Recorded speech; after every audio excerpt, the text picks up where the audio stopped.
ویدیوی امروز رو با 2 سوال مهم میخوام شروع کنم. سوال اول، آیا تا حالا شده به این فکر کنید که چون توی سن پایین ازدواج کردین، مثلا تو 20 سالگی شما رو شوهر دادن یا براتون زن گرفتن و شما اصلا نتونستید جوونی کنید و الان که تازه به سن 40 سالگی رسیدید تصمیم دارید که گذشته‌تون و جوانیتون رو جبران کنید.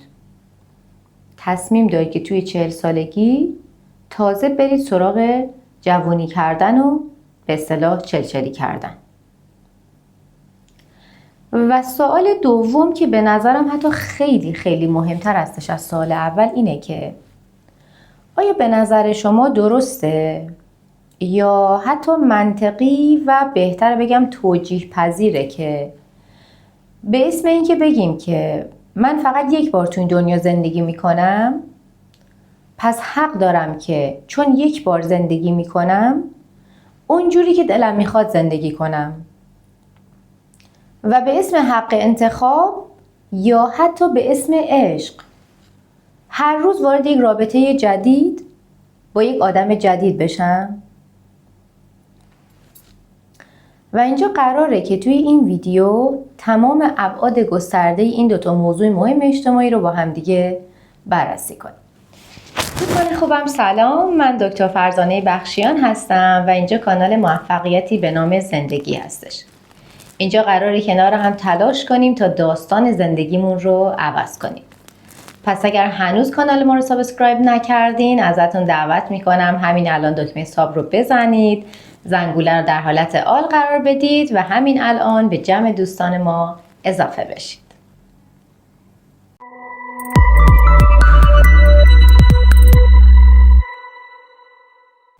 بریم سراغ بررسی سوال اول. چرا خیلی از آدم ها وقتی که تازه پا به سن میذارن، یه سن حساسی مثل 40 سالگی، تازه یادشون میفته که باید جوانی کنن، تازه یادشون میفته که باید جبران مافات کنن و احساس میکنن که تازه وقتشه که به قول معروف شروع کنن به چلچلی کردن. دلیل این قضیه چیه؟ به نظر من ریشه این جریان برمیگرده به این که این آدم ها معمولاً در سنین پایین، مثلا 18 یا 20 سالگی، بنا به اجبار خانواده یا حتی بنا به صلاح دید اون زمانی که در زندگیشون وجود داشته ازدواج میکنن و بنابراین هیچ فرصتی برای لذت بردن از دوران جوانی یا کشف خود واقعیشون در اون ایام پیدا نمیکنن. و بعد زمانی که میرسن به یک سن حساسی مثل 40 سالگی، مرز بین جوانی و میانسالی، تازه احساس میکنن که بخش عظیمی از زندگی خودشون رو بدون هیچ تجربه یا لذت بردنی از دست دادن. زمانی که فشارهای زندگی، مسئولیت همسر و بچه ها روی پشتشون سنگینی میکنه و تازه میفهمن که فرصتشون محدوده و هیچ لذتی و تجربه از اون چیزی که خیلی ها داشتن در زندگیشون نداشتن و برای همین فکر میکنن که باید برن سراغ آزادی، سراغ جبران گذشته‌ای که نتونستن در اون زمان تجربه کنن، برن سراغ جوانی کردن. اما آیا واقعا این قابل قبوله که یک انسان در سن 40 سالگی تازه بخواد بره دنبال جوانی کردن، تازه بخواد جبران جوانیش رو در سن میانسالی بکنه؟ من میخوام اینجا جوانی کردن رو از 2 بعد خیلی مهم بررسی کنم و بعد پاسخ این سوال رو بهتون بگم. بعد اول، اگر جوانی کردن به معنای سپری کردن یک زندگی سالم باشه، یعنی تجربه کردن یک سری لذت‌های سالم مثل ورزش کردن، که اون زمان مثلا دوست داشتن یک ورزشی بکنن ولی موفق نشدن به دلیل اینکه ازدواج کردن، وارد زندگی متأهلی شدن. مثل سفر رفتن و تجربه کردن و کشف چیزهای جدید.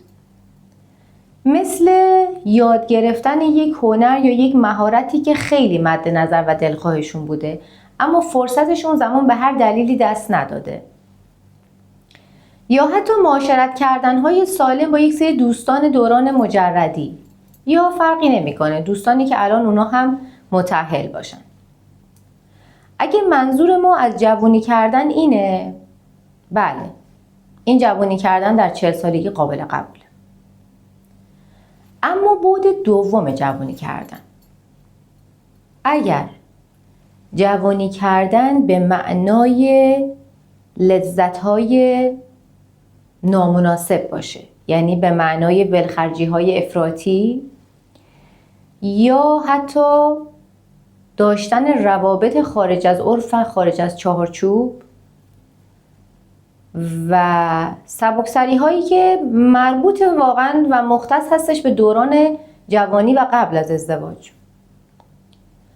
اگر که منظور ما جوانی کردن این هاست، نه، متاسفانه باید بهتون بگم که نه تنها نمیتونه جبران گذشتتون باشه، بلکه حتی اگر بخواید این روش رو در پیش بگیرید 100% در معرض خطر از هم پاشیدن خانواده‌ای هم که الان دارید هستید.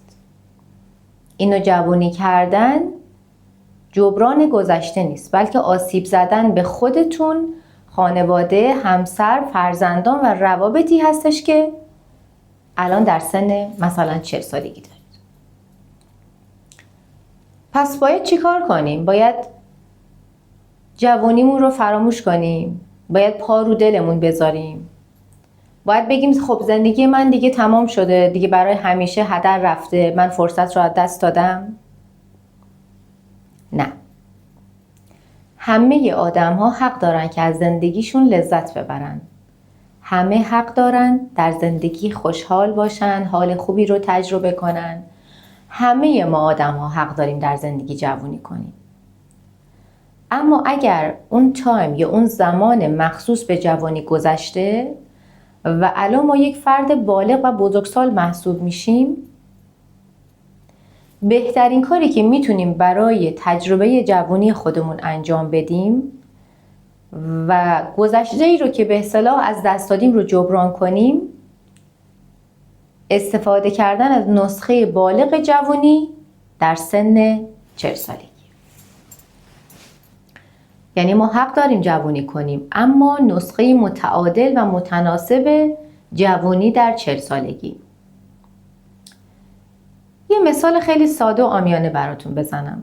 شما مثلا وقتی که نوجوان بودید، 15-16 سالتون بوده، آرزو داشتید که اون زمان یک دوچرخه قرمز داشته باشید یا یک دوچرخه آبی و خیلی هم دوستش داشتید. اون زمان برای سن و سال و مثلا به تناسب قدی که شما داشتین دوچرخه سایز 12 مناسب بوده. شما به هر دلیلی اون دوچرخه رو اون زمان به دست نمیارید. یعنی خانواده‌تون براتون تهیه نمی‌کنن، نمیتونید بخریدش. شما بزرگ میشید و 40 سالتونه و باز هم به فکر این هستید که یک زمانی من دلم یک دوچرخه قرمز میخواست. پس شما میتونید که در سن 40 سالگی هم یک دوچرخه قرمز بخرید اگر خانم هستید، یا آبی بخرید اگر آقا هستید. اما دوچرخه‌ای که الان باید بخرید باید متناسب باشه با قدی که الان دارید. به احتمال 90% دیگه دوچرخه سایز 12 برای شما در این سن مناسب نیست دیگه. شما باید برید و دوچرخه سایز 20 رو بخرید. پس بنابراین این هم مثل همونه. یعنی شما میتونید در بزرگسالی یک دوچرخه با رنگ دلخواهتون داشته باشید، اما متناسب با قدتون و وزنتون. الان جوونی کردن هم مثل همینه. شما میتونید جوونی کنید، اما متناسب. یک جوونی که متناسب باشه با یک فرد بالغ در 40 سالگی.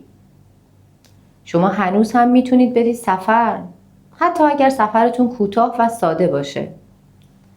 شما میتونید برید دنبال ورزش مورد علاقتون. شما میتونید برید اون مهارت، هنر، موسیقی یا هر چیزی رو که آرزوشو داشتید رو فرا بگیرید، یاد بگیرید، تلاش کنید. شما میتونید معاشرت‌های سالم داشته باشید، حتی مجردی. یعنی درسته که مثلا شما و دوستانتون الان همتون در سن و سال خودتون خانواده دارید، همسر و فرزند دارید، اما میتونید معاشرت سالم داشته باشید، معاشرت‌های خانوادگی یا حتی زمان‌هایی برای قرار گذاشتن رفت آمدهای مجردی. شما با دوستان خودتون مجردی هر از گاهی، خانم با دوستان خودش هر از گاهی مجردی. و مهمترین نکتهش اینه که شما میتونید شریک زندگیتون، همسرتون رو هم همراه کنید، ازش سوال کنید. شاید واقعا اون هم مثل شما همین احساس رو در زندگی داشته باشه. شاید اون هم احساس کنه که جوونیشو از دست داده و اونقدری که باید و شاید جوونی نکرده. پس میتونید نسخه جوانی کردنتون رو در سن 40 سالگی، در سن پختگی همراه کنید با همسر، فرزندان و خانواده‌ای که الان دارید. و این جوانی کردن هستش که میتونه شما رو به خوشحالی واقعی و جبران گذشته‌تون برسونه و از خطر از هم پاشیدن زندگیتون، روابطتون و محروم شدن از عشق یا عاطفه اطرافیانتون نجات بده. اما بریم سراغ سوال دوم که به نظرم خیلی هم مهمتره. آیا مجازه یا اصلا بگیم آیا از نظر شما واقعا توجیه پذیره که بگیم که چون ما آدم ها فقط یک بار تو این دنیا میاییم و فقط یک بار زندگی میکنیم، پس حق داریم که به اسم حق انتخاب یا به اسم عشق بگیم که من هر روز دلم میخواد وارد یک رابطه جدید با یک فرد جدید بشم، این زندگی منه و من حق انتخاب دارم. قرار نیستش که من یک بار زندگی میکنم تا آخر عمر فقط بسوزم و بسازم. و متاسفانه این قضیه هستش که به نظر من تبدیل شده به یک معضل فراگیر اجتماعی. یعنی قبلا ها ما شاید اینجور چیزها رو بیشتر فقط در بین یک سری افراد خاص در هر جامعه‌ای می‌دیدیم. در هر جامعه یا در هر کشوری. بین سلبریتی ها، بین افراد مشهور، بین بازیگران، بین هنرمندان در هر زمینه‌ای. امروز خبر ازدواج 2 نفر رو با هم میشنیدیم، 2 تا آدم مشهور و معروف رو. کمتر از 1 سال خبر جداییشون میومد. و بلافاصله بعد از اون خبر جدایی تازه پشت پرده قضیه رو میشد، خبر خیانت فلانی به فلانی. اما متاسفانه الان جامعه به یک جایی رسیده که اصلا دیگه این مختص افراد خاصی در جامعه به حساب نمیاد. بسیاری از عوام درگیر این قضیه هستن.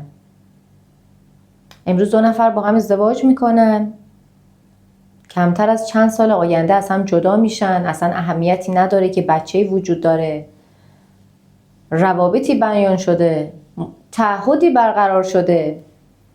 بعد دوباره خانوم از همسر، آقا از خانوم جدا میشه با 2 نفر دیگه که حتی اون نفرات جدید ممکنه اونا هم صاحب خانواده باشن. یعنی اینجور نبوده که فقط یک زندگی به هم بخوره و با یک فرد جدید مجرد طرف آشنا بشه. نه، حتی طرف مقابل هم ممکنه متأهل بوده.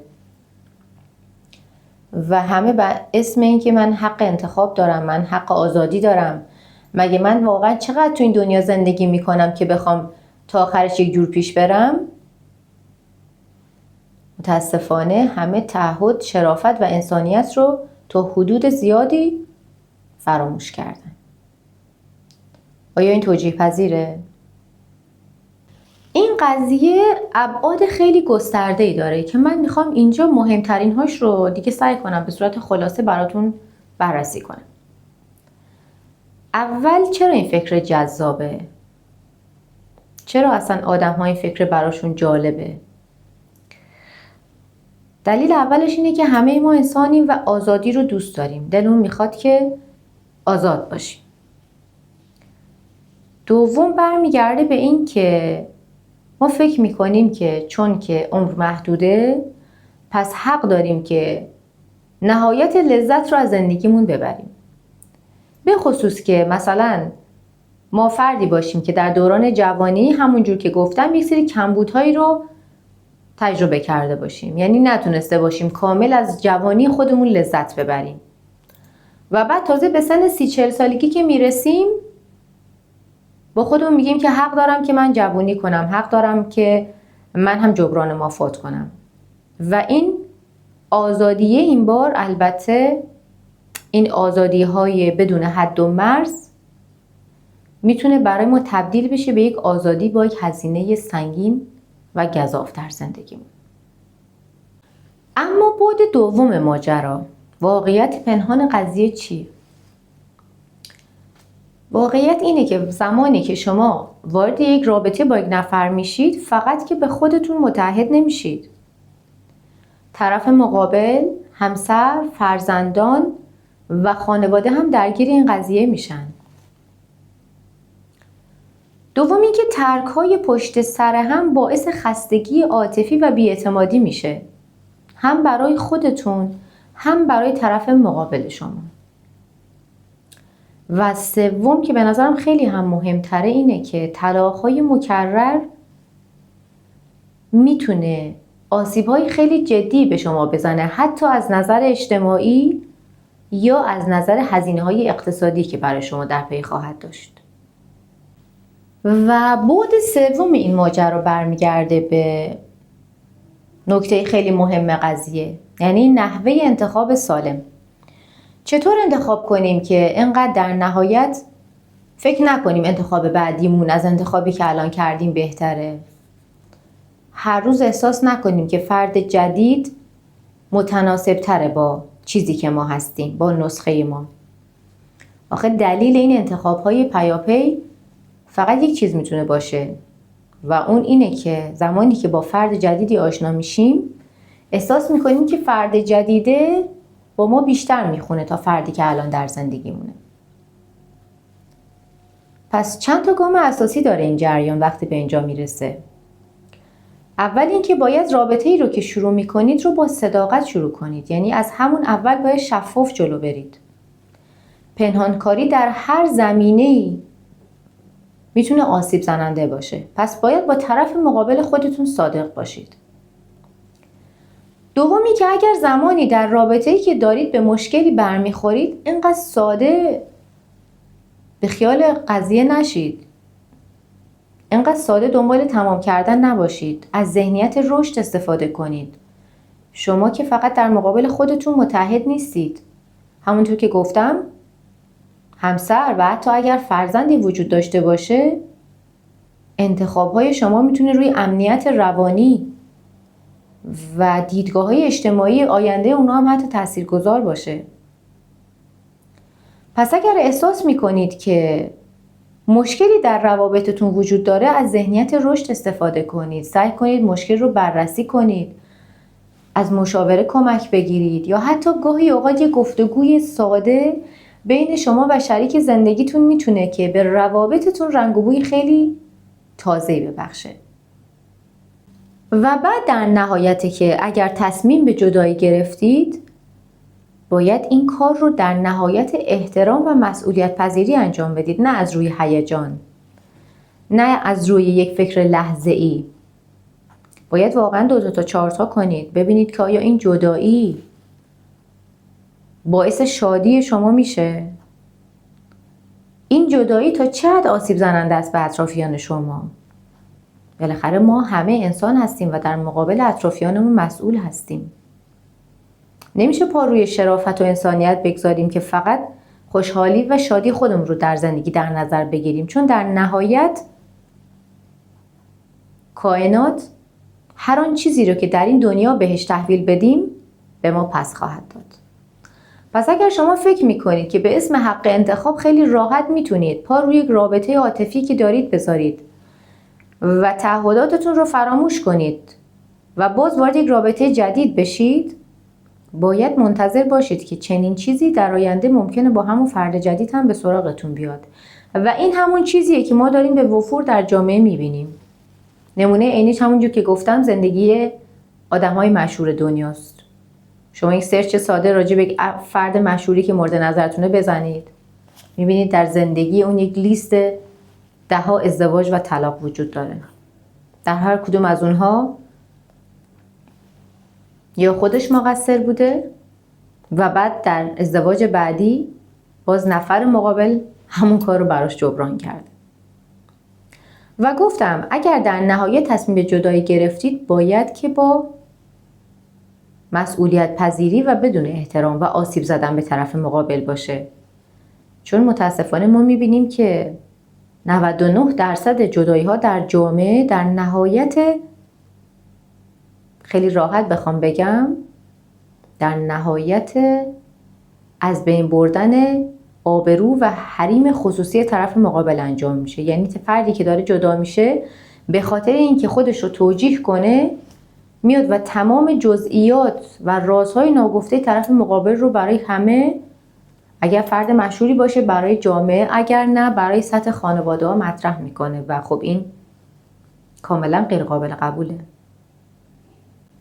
پس آزادی واقعی یعنی انتخاب هایی که هم به من شادی بده و هم به فرد مقابلم آسیبی نزنه. و قبل از هر انتخابی باید که از خودمون سوال بپرسیم آیا این انتخاب آینده من رو میسازه یا ویران میکنه؟ امیدوارم که دوستان خوبم من تونسته باشم حق مطلب رو از اون چیزی که میخواستم براتون بگم ادا کرده باشم.